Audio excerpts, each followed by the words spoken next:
Ano kita karon din sa may Kulambugan Integrated Business Center sa lungsod sa Kulambugan.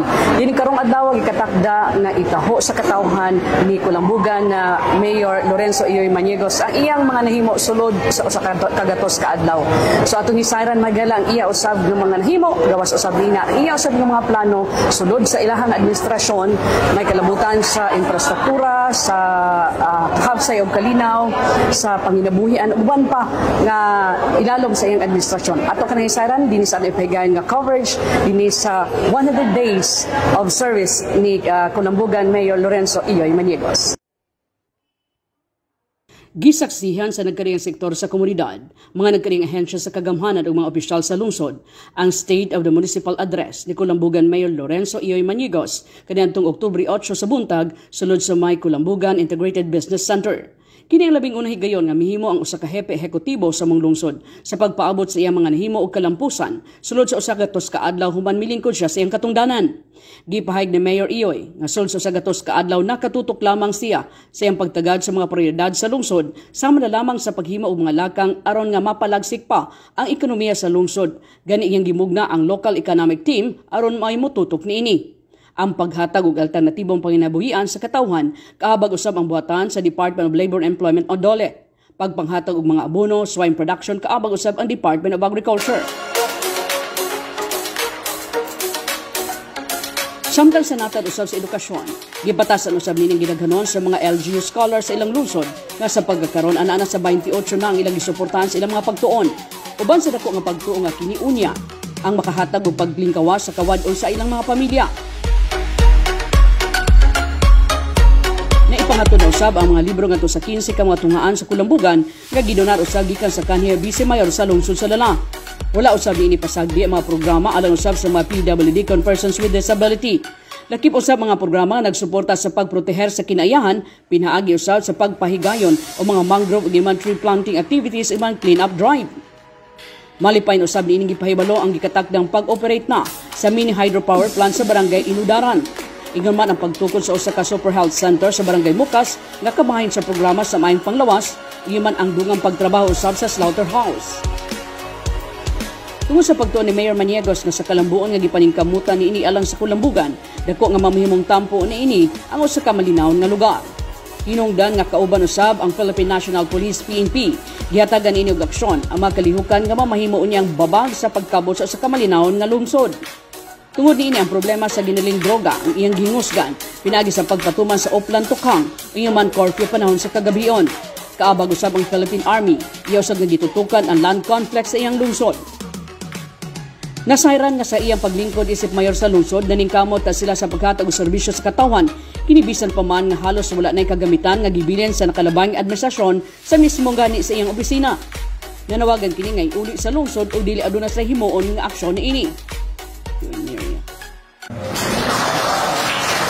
Nining 100 days sa akong paglingkod isip amahan sa atong lungsod, gusto na ko ipaabot diha kaninyo ang atong mga programa nga gisugdan, mga programa nga atong nahuman o ang direksyon sa atong lungsod sa umuabot na tulo ka tuig. Sa economic report nga gusto ipaabot na ko diha kaninyo sa paglingkod nako akong giumol ang usa ka local economic team nga din akong gitudlo si Greg Kabanyag nga mo'y atong muhig nini uban sa economic team nga mutanaw mulantaw sa unsa man ang pwede na ito mahimo sa economic na activity para sa atong lungsod sa Kulambugan. So, ako mong daygan sa tanan nga sa pagkakaroon ang fiscal management sa atong lungsod medyo apiki sa pagsulod nato. Munang gihangyo nako ang Sangguniang Bayan uban sa mga department head nga dunay austerity measure o kanang hugot sa bakos nga unsaon nato ang paggasto sa pundo nga medyo apiki. Makaya ra nato niya pinaagi sa inyong mga tabang. So akong giingnan ang atong treasurer nga maghinay-hinay ta og gasto. Ug akong gihangyo ang mga department head ug uban natong mga empleyado nga di lang sa Mulakaw sama sa kong gihimo for 100 days wa ko'y giadto nga mga meetings gawas atong pinaka-importante kayo katong New Plus dito sa Cagayan de Oro. O ako kung ipasabot ang tanan nga mga bag-o nga mga empleyado na i-unify or kanabang ang sildo karon ato lang sa kanang isiguro nga dili kayo dagko pero mabuhi ta unya na lang ta mo arrange sa insakto nga sildo this coming 2026. So doon na tayo orientation naghihimo gipasabot din ako kaayo kay kung dili na to ni buhaton basin karong October 1 to December 31 basin dili na to masustain ang tanan ng mga job order ng empleyado sa atong lungsod sa Kulambugan. Munang giingnan ako sila akong gitangaan og directive ang atong treasurero.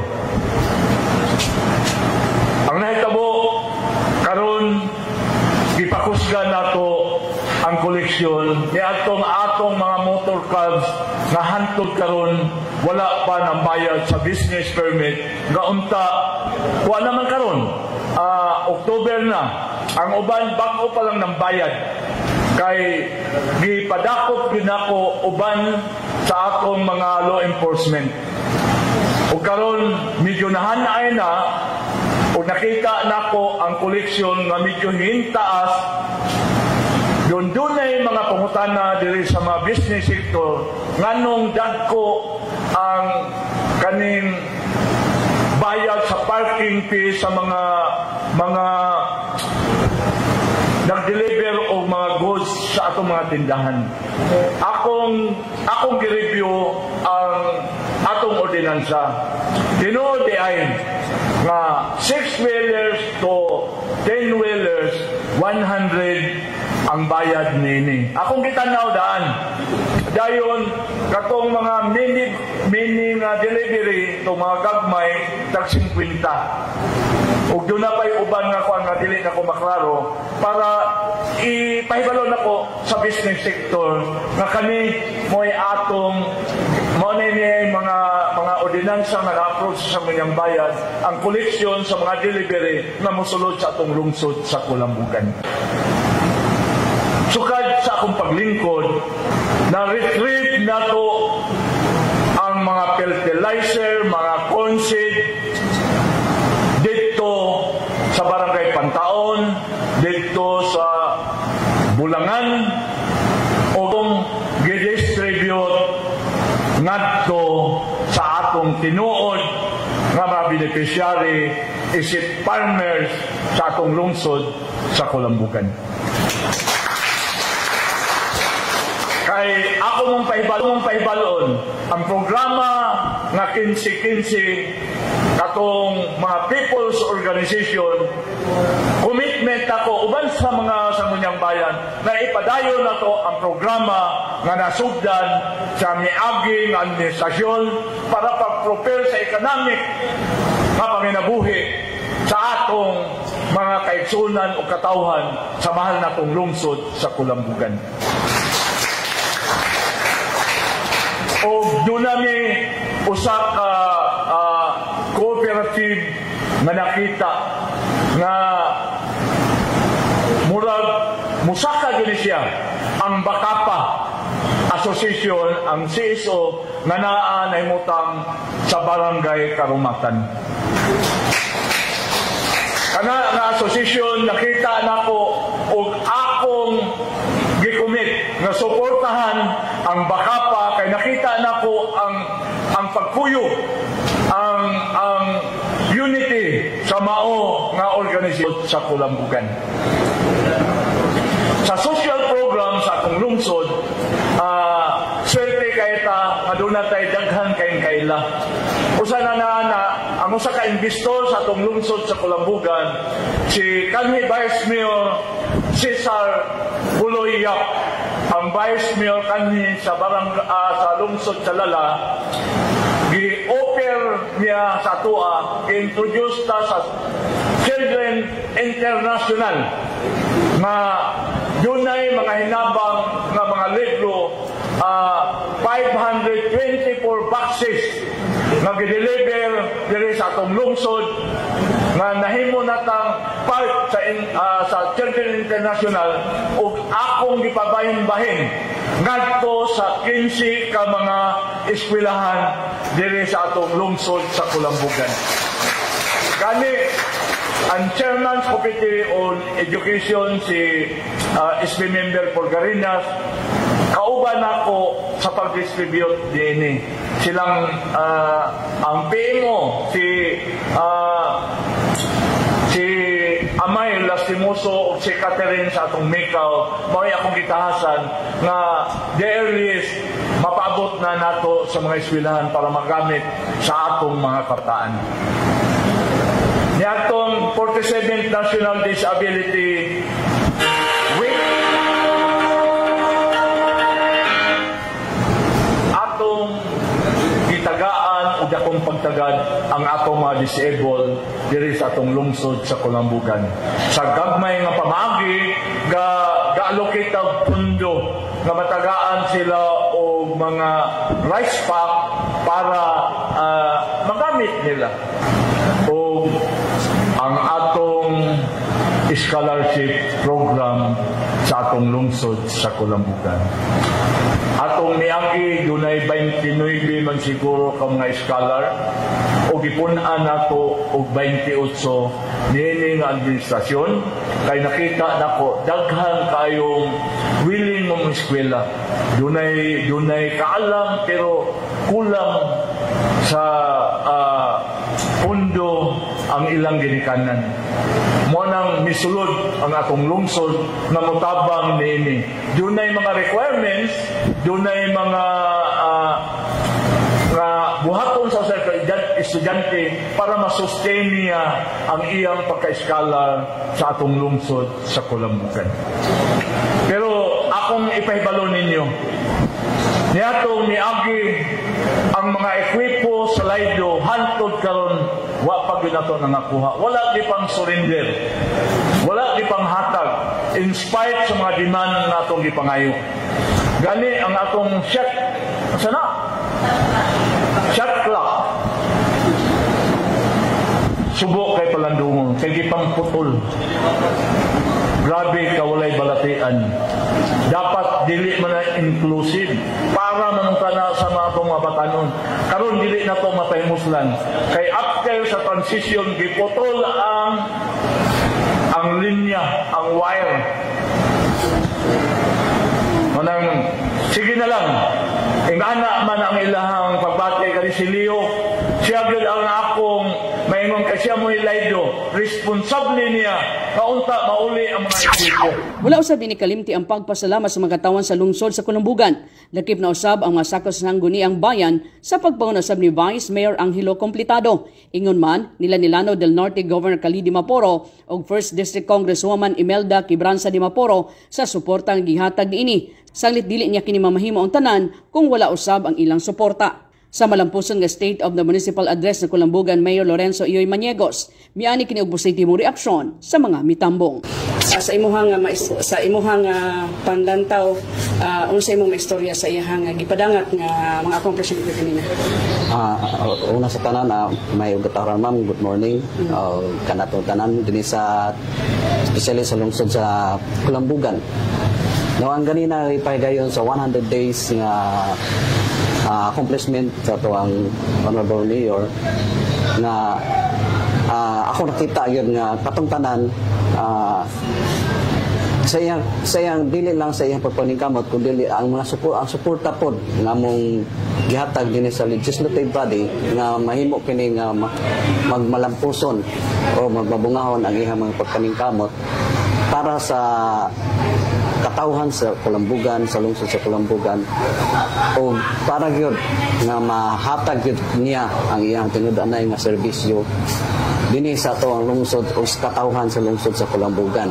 Kay dili kanang mga iya gipanghimo sa tinuod lang dili gyud na ingon nga mahimo na niya sa iya lang kaugalingon kun dili ana pod ang suporta especially sa mga department heads sa mga plano para niya sa kalambuan nga ihatag sa atong lungsod sa Kulambugan ug dinhi pod sa mga sa legislative body. Kami sa legislative body ana gyud sa mo gyud na ana gyud kanamo ang among dakong paghatag og suporta sa among halangdong mayor para unya dili lang man kay kini para sa ang kaugalingon kundi para gyud sa tanang lumulupyo dinhi sa lungsod sa Kulambugan.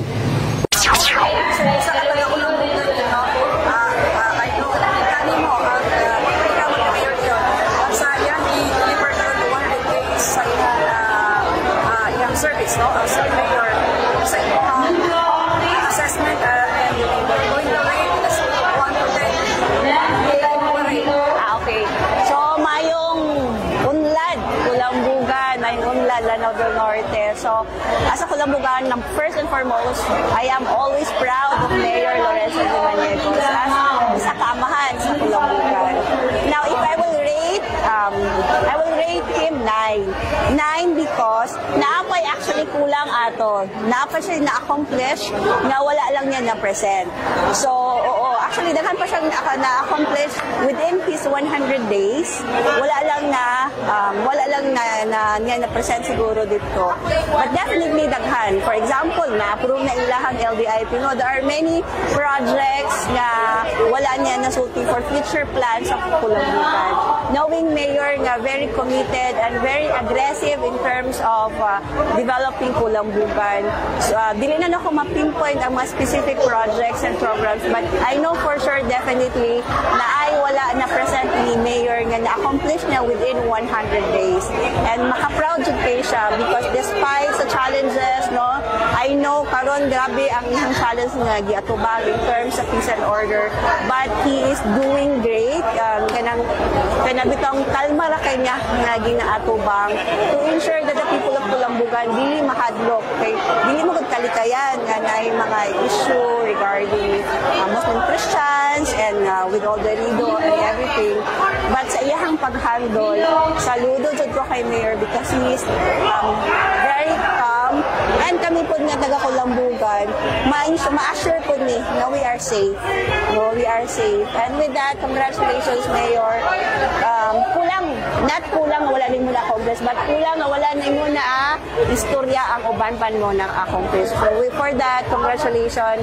And sa Kulambugan nun, I am always proud of you. Kabalo jud ka na.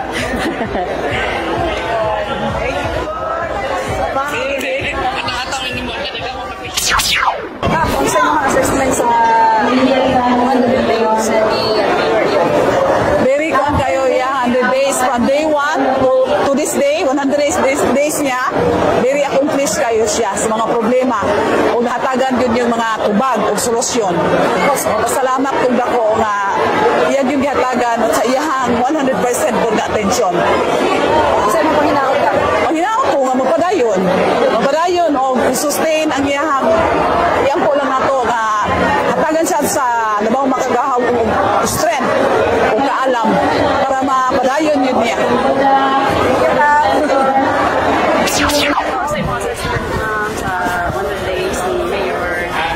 So far, this is the first time nga nag-render yun the first 100 days in the history of Kulambugan. And this is the second set of governance ni Mayor. Nahuman yang first complete term, no, 9 years and another 3 years hopefully na makomplete ang yang term. And daghang mga challenges, as he said, no, ang challenges, but sa iyang giingon nga unified effort sa tanan nga officials, sa department heads, sa atong civil society organizations o sa tibok katauhan sa Kulambugan, and especially partnered with our National Line Agency. I know taas ang direksyon na mapuntahan sa Kulambugan, that aligned with our vision that by 2032 kami ang mahimong sentro sa agri-aqua industry, not just in Lanao del Norte but in Northern Mindanao, and that's also aligned with the development direction of our Honorable Governor Khalid Dimaporo. Yes, in terms of the unified efforts, no, like Lanao del Norte, unlad sad ang development tagline sa Kulambugan. It is very attainable with the leadership, dynamic leadership ni Mayor Iyoy. Very compassionate, very approachable, very humble leader, no? Service leader yun ang atong mayor sa Kulambugan. And nakita nato ang iyang commitment, and sa mga nakita nato pod nga paningkamot kauban niya ang tanang katawan sa Kulambugan. I believe this is very attainable. Na third class na may karon, third class municipality na ang Kulambugan, and hopefully in his term progress pa gyud ang Kulambugan. Given the geographical the direction we have, no, strategic location namo, we have 13 coastal barangays and 13 interior barangays, and I believe sa iyahang development trust, priority niya on the peace and order and public safety. Tako gud siya og kanang bearing sa development, kay walay development kung wala ang kalinaw. So siya ang tako kayo nga contribution sa atong halangdong Mayor Iyoy para sa kalambuan, sa lungsod sa Kulambugan. Thank you. So, makusta kayo mga nag-expect na yung gusto mag-ingog from Mayor Iyoy sa iyang days? First on the days na service as mayor dun sa Kulambugan sa economic sector? Siguro ma'am, ang more support sa kanyang business sector when it comes to sa atong economic na development diri sa Kulambugan, no, kanang siguro more communication between us, since kami po sa business sector daghan pod mi siguro ma-contribute sa ato ang kuan when it comes to the progress of atong kuan. Kay I think the public and the private sector is hand in hand pud ta para sa development sa ato ang lugar, especially sa atong mga investors po, kami po nga mga existing diri. We're also looking for healthy competitions ba. I think Kulambugan is also ready for kanang mga big players po sa diri sa ato ang kuan nato when it comes to our kanang economic nato nga setting dinhi. Dayon siguro mas kuan lang gid nga mas bold nga kuan ba kanang presence sa ato ang munisipyo, kay for a while murag na nasaparit manggod ta ba dayon na karon pod murag gusto na feel namo nga mas heard ni, kay dayon ang kuan nato siguro is more of kanang leveling the playing field bitaw, kay karon kay daghan kayo especially sa mga naay physical nga mga kanang stores, murag challenge kay sa ato karon ang online nato nga presence. Siguro pod ang kana pong pag-educate pod more sa atong mga aspirant business pod nato, dayon especially katong mga existing nga mga small business entrepreneurs nga ma-educate pod sila kung unsay role nila sa kuan, then mostly gid ang support gid sa atong LGU, sa atong mga local sectors when it comes to promotion and kanang lifting us sa atong appeal ta sa tourism sa atong municipality.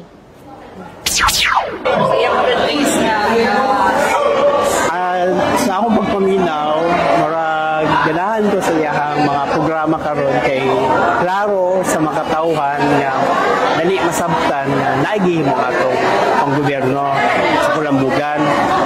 Dayon ganahan ko sa iyahang mga plano pohon ug sa mga maabot pa nga mga programa nga kanang iyang himuon, kay dako og tabang sa mga tao sa Kulambugan. Ug hinaot ko nga kanang daghan pang mga grasya nga maabot para sa atong lungsod. Salamat sa mga pagbisita ninyo.